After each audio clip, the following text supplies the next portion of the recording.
So thank you very much for coming, even though the weather is gorgeous. Come and spend your Saturday on inside. So yeah, it's lovely to be here, and thanks very much.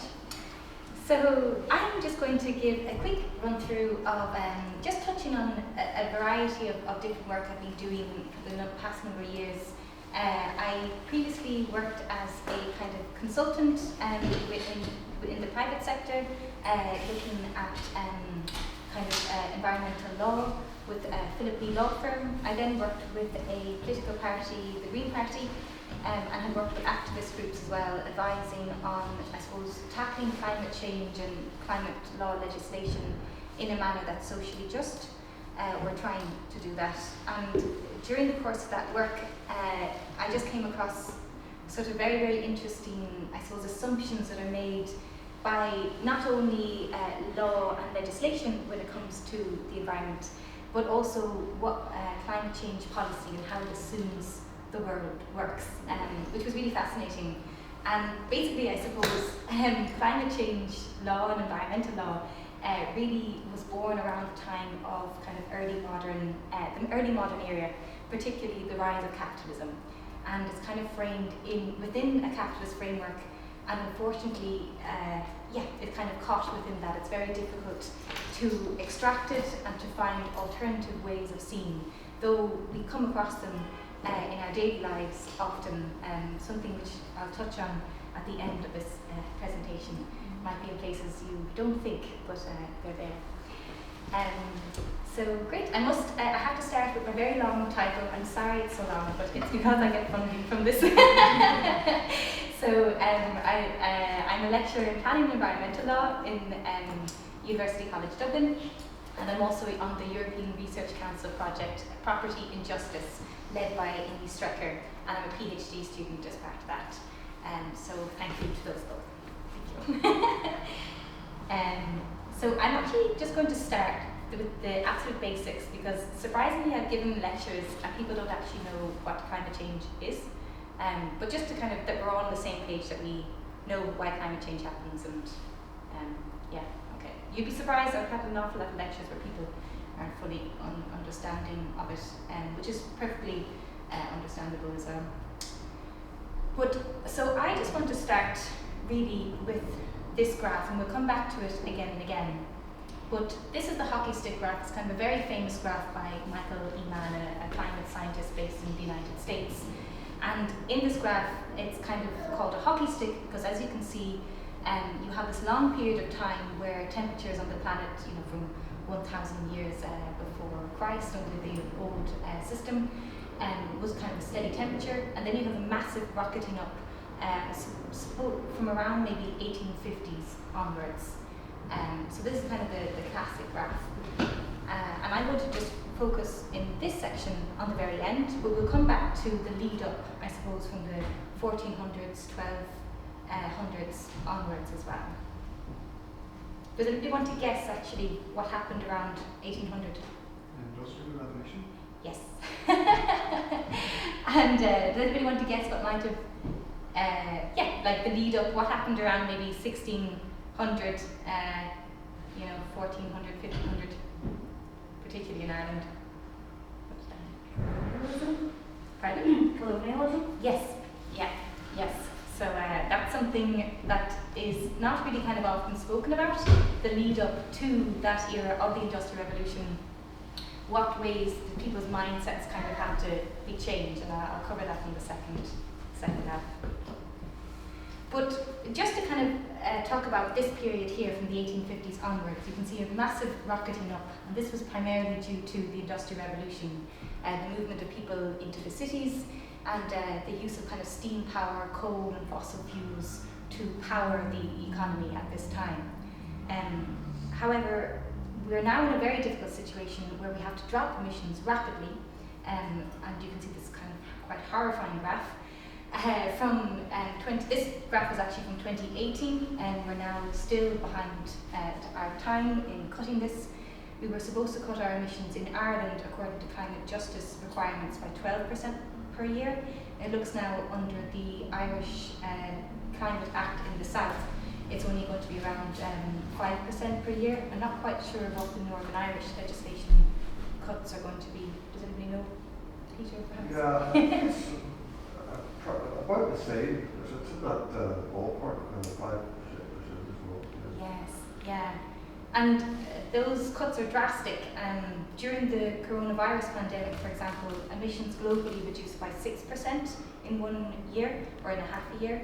And that, I suppose, is the scale of the kind of, I suppose, economic degrowth that is required in, year on year, across the world. And industrial nations such as Ireland, as an island, and the UK have to take even more drastic cuts, according to Climate Justice, of around 12%. But I want to talk about how we got to this point, and not only getting to the point, I suppose, of a massive, drastic drop that seems to never happen, or we seem to be in this political moment where politicians and the economy itself is unable to make these massive changes unless pushed to by something like a global pandemic. But also how it comes that we kind of focus on certain people, or maybe even humanity in general, as the kind of the problem. So you might have seen this sort of discourse quite regularly when it comes to climate action, that it's kind of coal workers who are the problem, that coal power plants are the problem, which they are, but the focus is generally on coal workers. The focus is on the oil and gas industry in general, which is correct, but it tends to be levelled at a more individual or kind of a more individualised level. And I suppose this isn't quite correct. If you look at the history of fossil fuel exploitation, it's those who work in that industry that are generally at the front line, quite literally, or at the coalface, and suffer often from its worst effects, whether it's pollution or even the kind of very dangerous conditions, such as working in mines themselves, such as here in Nova Scotia. This was the subject of Peggy Seeger's song, the coal mining disaster, the Spring Hill mining disaster, also covered by U2, very good version. And also covered by Kelly, I think, does a version of this one. Yeah, he does a great version. Yes.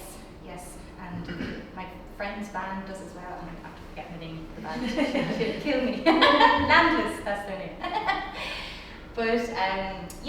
But I suppose you can also see this in climate change policy as well. What Ian Goff talks about, the Dublin justice of climate change, where those who have contributed least to the problem seem to also be the target of the climate change policies themselves, a triple injustice. So that those who may have caused the problem of climate change, which we'll go through in a moment, seem not to be kind of held responsible, or even held kind of to be dealing with the worst effects of climate policy itself. And I suppose this Jason Moore quote points to it, that modes of thought are tenacious, they are no easier to transcend than the modes of production they reflect and help to shape. And this, I suppose, is where capitalism comes in, because this focus on individualizing something as massive and as, obviously caused by the economic organizing that, a certain group has chosen, rather than all of us has chosen, is really a mode of thought or a mode of production that's very hard to shake. So we focus on individual actions, whether they be carbon taxes are fine, but as the primary approach, which it is under the European Union or in Ireland at the moment, to reduce emissions is not enough, because it individualizes and spreads out the action that needs to be taken, rather than tackling perhaps the fossil fuel industry itself. Now, this is where we talk about historical responsibility. Not only, this tends to be focused in a countrywide manner, so climate justice, historical responsibility for climate change is generally from wealthy countries, but also wealthy groups as well. So, to kind of go back to how we got to this point where we relied on fossil fuels so heavily. This is New Lanark, a place in England, and you can see here that it was heavily reliant on water. So, originally the Industrial Revolution, as outlined in Fossil Capital by Andreas Mann, was actually based on renewables. We associate the Industrial Revolution with this massive jump in fossil fuel use and coal, which it was, but originally water and natural resources were actually cheaper. So you had windmills, you had water as well, but the difficulty was, which is kind of exemplified in New Lanark here, was that you had to get populations to move into these kind of quite dark or unpleasant places to work, move out of the countryside, out of their farmland holdings into these areas, and it was actually very, very hard to get people to work there. So what workers ended up, what kind of capitalists who owned these buildings ended up doing was, in this case by John, in this painting here by John Winning, this industrialist made his mill a wonderful place to work, very spacious, in order to attract workers, to make sure they didn't kind of organise together and fight back against him. Made it quite a very, very pleasant place to work and live in. However, other kind of industrialists, I suppose, started using orphanages, started taking young girls, for example, and from cities and making them work in these places. But because of the nature of where they were placed, and in kind of rural villages, and people living and sleeping and working with one another, it was very easy to kind of work as a union or to kind of fight back for your rights. And also as well, you had to share the river with a number of other industrialists as well.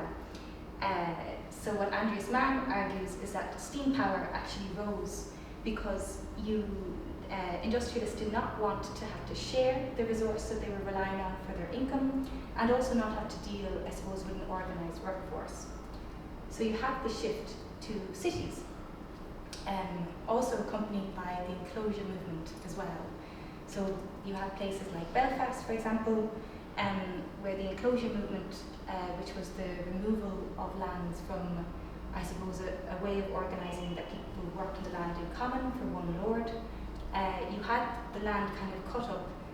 Interestingly, Falls Road, over in the Val, is also called the enclosure, isn't it? The road of the enclosure? Yeah, I think, the lower falls would be referred to as that. Yes, yeah. So you have the land kind of cut up and people forced off that land into cities and into working, I suppose, a ready workforce then for the rise of steam power, which allowed natural resources not to have to be shared in common because you have everybody relying on one river, but instead you now have a fuel that it can be cut up and dug up and stored in cities, places where you have a kind of more pliable workforce, people desperate for work, and also you don't have to work with other people. You can just kind of store up the coal, buy it all, and use it for your steam-powered industry. So this is one example here. And you can see the amount of people that could be then moved in, very different from the New Lanark kind of buildings where places were more spacious. And you also have the reliance on slavery as well, and the colonisation period as well alongside this, and the cotton being reliant on slave holdings in other parts of the world. And you can see the conditions as well became a major focus of a lot of kind of realist art as well at this time. And I suppose to go back again to historical responsibility, so we spoke there about historical responsibility. In terms of this, you see still today you have this distribution of the wealth of that industrial revolution and the distribution of the wealth of the natural resources that are used, the digging up of coal, the digging up of oil and gas, is not distributed fairly. The richest 10% of the world use almost half of the total, the richest 10% are responsible for almost half the total lifestyle consumption emissions globally. There's actually a newer report released by Oxfam, I think in 2020, which has shown that this has actually escalated during the coronavirus pandemic as well. And the interesting thing is that what Ian Goff points out in his work, Human Need and Human Greed, Need and Human Greed, is that the general kind of policies that are being taken on climate action tend to focus on what are called inelastic emissions. So those are emissions such as heating oil for homes or transport that people can't really help, that people need to rely on to get around, need to rely on to get to school, get to work, or to heat their home. They're emissions that you can't really live without. And that is where most of our climate policies are unfortunately focused in the EU.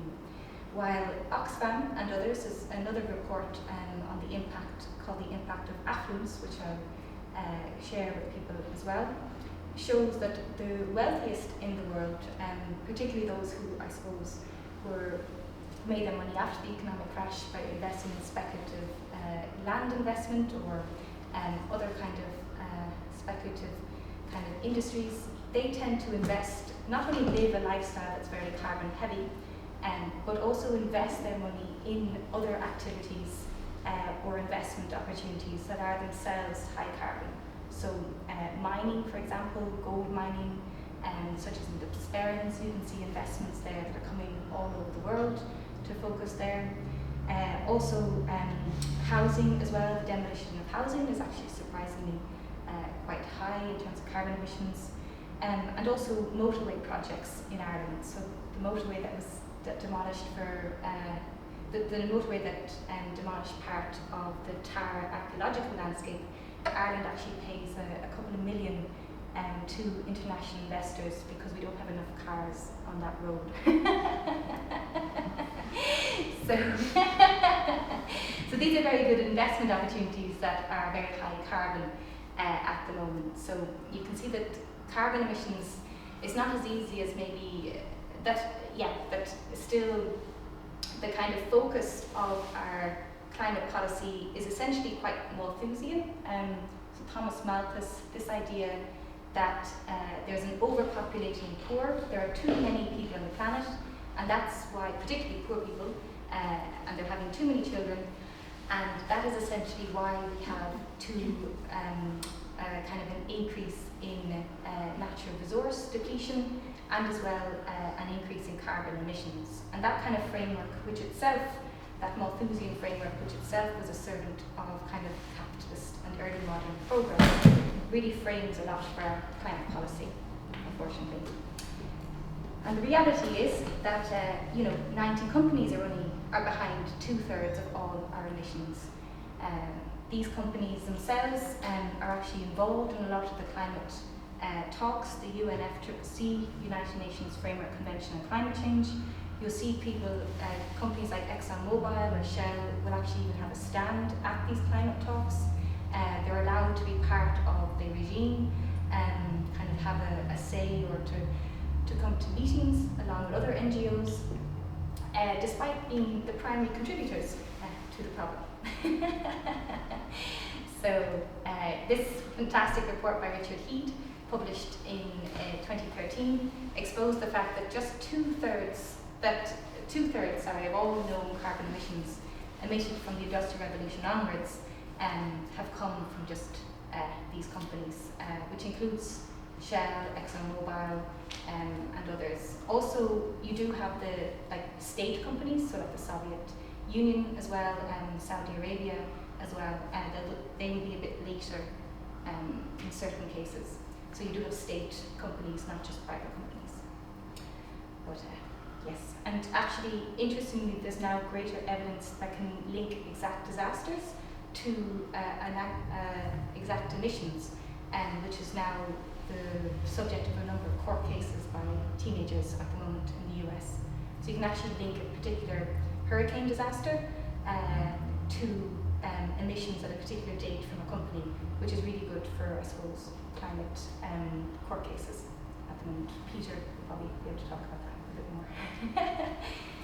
But and here's an example of what they knew that they were doing. Not only are they responsible for these emissions, but they knew they were responsible and then decided, I suppose in the 1980s onwards, there was a lot of research coming from internally within ExxonMobil and Shell, stating that their emissions and their business plan basically was contributing to climate change. In the 70s and 80s, there was a kind of a real push. There was this moment where we could have actually taken a much stronger approach to climate change internationally. There was a real kind of upswing. International law, international policy was really focusing on this problem.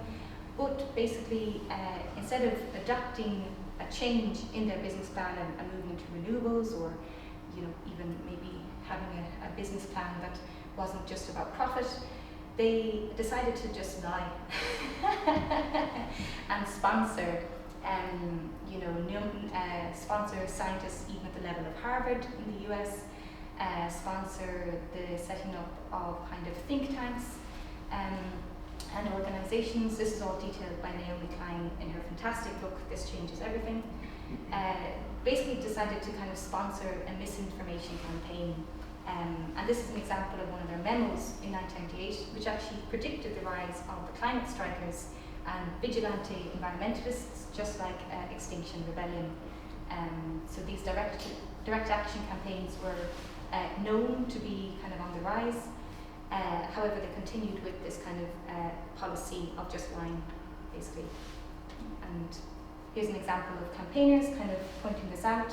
What Exxon knew is a kind of a Twitter campaign or Facebook social media that you can look at if you want to know a bit more about how bad they are. But so this is our challenge ahead, and I suppose these are the people responsible for it. But I suppose it's always helpful to contextualize, because how did we get to this point? I find it, we know now who the kind of greatest contributors to the problem are, but there are also not only, I suppose, those directly responsible, but there's also a way of thinking that is now in our kind of our governance, our kind of interactions, even on a personal basis with one another, and with other creatures that we share this kind of wonderful planet with on our little blue dot in the middle of nowhere in the universe. And how is it that we got to a point where, I suppose, that we think it's okay to exploit or to take whether from the planet that we live on, and why is it that we're seeing need to just not be able to kind of take the action that's required, just like here. And there are countries that are doing it. So you have Cuba there, for example, Sri Lanka as well, Costa Rica are doing quite well in not only keeping their emissions low, but also ensuring that they have kind of high education, high healthcare, good quality housing. So there are ways that we can tackle the climate crisis. Other countries are kind of getting there, but how do we, I suppose, start on that process, and why is it? Because we're coming down a line of, where we have this framework that it's okay to exploit, that individuals are the problem or the reason for individual responsibility is the best way to target climate change. You yourself using your keep cup, and I forgot my bottle today.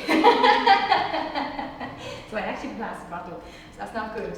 But the focus is kind of on, I suppose, keep cup climate action, that you bring your keep cup with you everywhere, which is good, but it doesn't tackle the fact that, the supply chain of the coffee that you're drinking, or the supply chain of the food, the water that you're drinking, itself has a very high upstream climate cost, because the focus is placed on the consumer and not on the kind of major producers of fossil fuels or emissions, such as data centers, for example, who expend a huge amount of their energy, it appears, because they're not transparent, on kind of developing cookies to make teenage girls get anorexia on Instagram. Rather than maybe using those emissions to provide better housing for travellers, as one example, because there's severe energy poverty in that area. So how did we get to that point, I suppose? I suppose, just like many of you in this room probably have the same experience, but working on climate can be quite depressing. We seem kind of stuck, I suppose, as Naomi Klein says, we seem to be in the worst possible time for taking climate action, because from, I suppose, the 1970s onwards, you also have the rise of neoliberalism. This idea, again, feeding into personal responsibility, that it's not the role of states to take action, it's up to the private sector and the individual. And so the retreat of the state, other than the facilitative state, which allows for large tax breaks for Russian oligarchs in the south anyway. But I find it helpful to contextualise the point that we're in and try and find points of resistance. And they're actually in places that you wouldn't really fully think, which is why I'm going to talk about fairy forts. If people would like that. So just to kind of go back, I suppose, to the period of colonisation that you mentioned, you have this rise during the Enlightenment of this idea that the environment is separate from the individual, the society is separate from the individual as well. And even the clues in the word environment itself, the environment environs us. We are centre in the middle, the human man, white man, Western European white man, English probably, and wealthy. And the environment environs that human, and nature is something then to take from that human. But there are other ways of seeing the world. One example, I suppose, in the Irish language is coheal. So the environment is a coheal, a lived-in life. It's a life that we can live with. It's something that we are part of.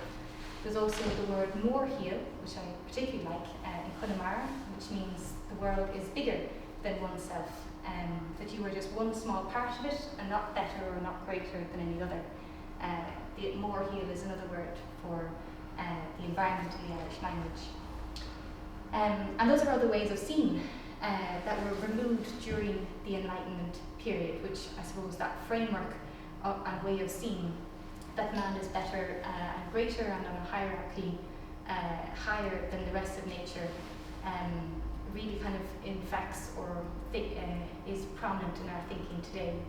And not only are human beings considered better than the environment that they live in or are surrounded in, but though other human beings that are closer to nature are worthy of denigration and dismissal as well.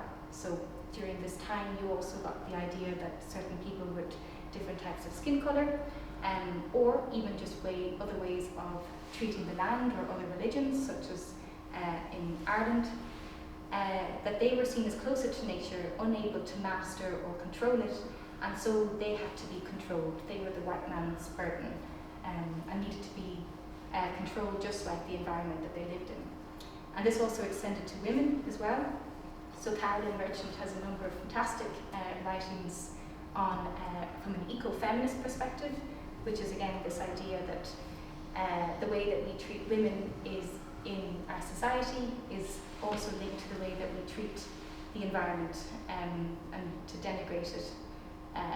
That kind of idea that it's okay to dismiss or to treat other people as lesser is rooted in this idea that it's okay to treat or see the nature as lesser. So yes, and you can see here as well during this time from the 1500s a massive rise in the killing of other kind of species as well. So yes. And Ireland was the laboratory for this colonial, I suppose, way of seeing, or the use of Enlightenment techniques. They range from archaeology to kind of surveying, map making in particular, also kind of lawyers as well. All these kind of disciplines that had this rational kind of worldview that separated the world of culture, man-made culture, from nature, really were all kind of tested on the island of Ireland, according to Jane Ulmeyer in her fantastic series of lectures in Oxford. I provided a link for that in the piece here. So the Down survey, Brenna Vander, another great legal theorist, takes this as kind of one of the first examples of this Enlightenment thinking and this removal of the land from the way of seeing that the population had it at the time. So And I included this kind of previous iterations of movements on Ireland as well, that they would have had a coheal framework or way of thinking of land, or could have. William J. Smith makes the argument that the existence of trees on the boundaries of chieftains was a way of showing that trees were perhaps a kind of like a sacred groves of separation between chieftains. You also had a lot of poetry at the time, Cadi Enfamish Gan Ahmed, at the time of kind of the colonisation. But with William Petty's survey, which was designed to transfer land to a lot of kind of adventurers that were involved in colonisation at home and abroad, land was reduced to an amalgam of economic units that estimated the value of people in terms of their productive output. So men, women and children and the land were all counted in one economic frame, basically in terms of their monetary value. Which is interesting because today you see language like natural capital, you see language like, I actually read a paper there from a group of archaeologists saying that Ireland's bogland archaeology should be valued in terms of money, or can be valued in terms of money. And these ways of thinking, just as Jason Moore said, they're kind of unfortunately part of our DNA at the moment, but they have historical roots. They have places in time that we can point to they don't just come out of thin air. They actually have a particular root in a place and time and era of thinking. The Enlightenment and also the removal of land basically from inhabitants or people that lived in it by counting it in a rational way in terms of money. So you could transfer land in the previous system only under kind of ties of chieftains or families. Land was considered the power of a chieftain, or now it's difficult to make these assumptions, but this is in William J. Smith's work, his book Map Making, which I'll show you. But the previous way of thinking on the island of Ireland was that your power was based on how many people pledged allegiance to you, and your ownership of the land was not land-based, but kind of people, clan-based. While I suppose in order to facilitate the transfer of that land and remove it from people, those chieftains, land was given back to people in terms of deeds, written up in monetary value, and kind of the loyalty of chieftains was won by transferring their land into monetary units and then given back to them. But it was a very different way of seeing or thinking that they were forced to kind of deal with. So, yes, am I making sense? Okay. And this was practiced across, I suppose, Ireland was perhaps, as Jane argues, was the laboratory for many of these techniques, but they were brought across many other countries. So, as well, you have kind of the colonization by Spain of parts of Portugal, of the Americas, other countries where you again had to remove people living on the land and their way of seeing the land off it, and then be replaced with a fungible kind of commercial product that could be sold back in the home colonizing countries. But this process was not just in, I suppose, oh, hello. Just so tiny. No, you're fine. But this process was not just in colonized countries that were being colonized, but also had to be practiced within Europe as well. So Silvia Federici, in her fantastic book Capitalism, which talks about how climate change or how biodiversity loss started to happen so rapidly, and she argues that the witch hunts and the burning of heretics in the 16th, 15th kind of centuries was a major part of this, because you had to remove the previous way of seeing the land, effectively just remove it out of the population. So you have not only the enclosure movement, so the kind of cutting up of land and surveying it and enclosing it for the wealthy. This is a great quote that I got from John Barry in Queens. It's a very nice poem. But you have a movement from peasants living on the land of a lord and kind of working on it and having particular, having land that was based again on allegiance or kind of ownership of a lord in kind of a serfdom manner, to the enclosure of land and counting of land in monetary terms, moved from, I suppose, countries like Ireland and then practiced at home on the populations of the working class and the peasant class themselves at home in the colonising countries. And accompanied by this, Silvia Federici argues that you have the witch hunts, which you have the physical attacking of the land and removal of land from people, but then you have to attack, I suppose, the mind as well. So you remove those who, heretics, for example, the work of John Clare, kind of a poet at the time during the enclosure movement, people who were arguing that God brought heaven to earth. He meant in a liberation theology way that the poor and the meek should be risen up and be brought salvation here and now, make the world a kingdom of heaven. While you have the rest of the church, the establishment church, wanting more land basically and being part of the enclosure movement as well, and forcibly basically killing or murdering people that stand in the way, and also attacking kind of older people within the population who might hold a lot of these old belief systems or ways of seeing. So older women, people who would have been carers of the land, who would know, the particular properties of different types of plants. So those ways of seeing had to be rooted out of the population within the colonising countries themselves as well. So these are examples. And I suppose I have a book which I'm going to show you. And the reason why I talk about fairy forts or mention them, I suppose, is because for me they are an example or a place in the landscape that remains, despite this seeking to root out those other ways of seeing. And I take kind of Brian Friel's translations and also more recently William J. Smith's work. The work of Field Day has been brilliant. But basically this idea that the land is mapped out in what I call a lawscape, but we'll leave that for another presentation. But basically, taken from Nicole Graham, but basically this idea that the land is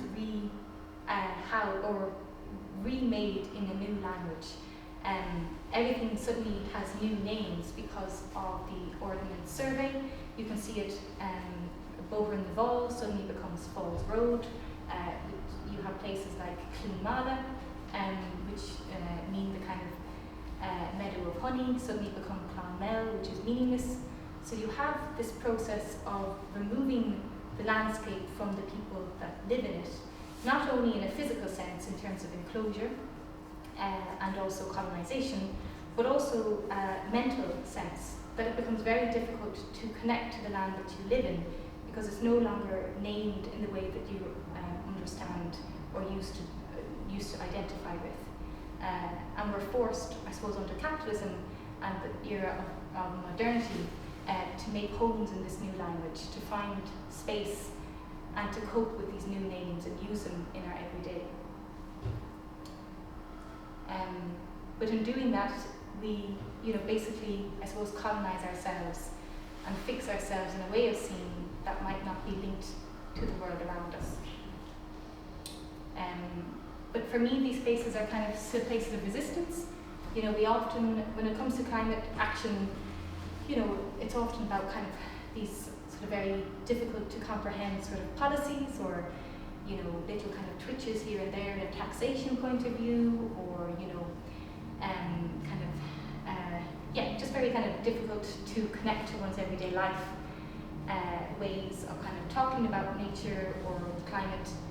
It's essentially made very technocratic, but there are actually ways of dealing with the land or seeing the land that are far more radical than any carbon tax could ever hope to be.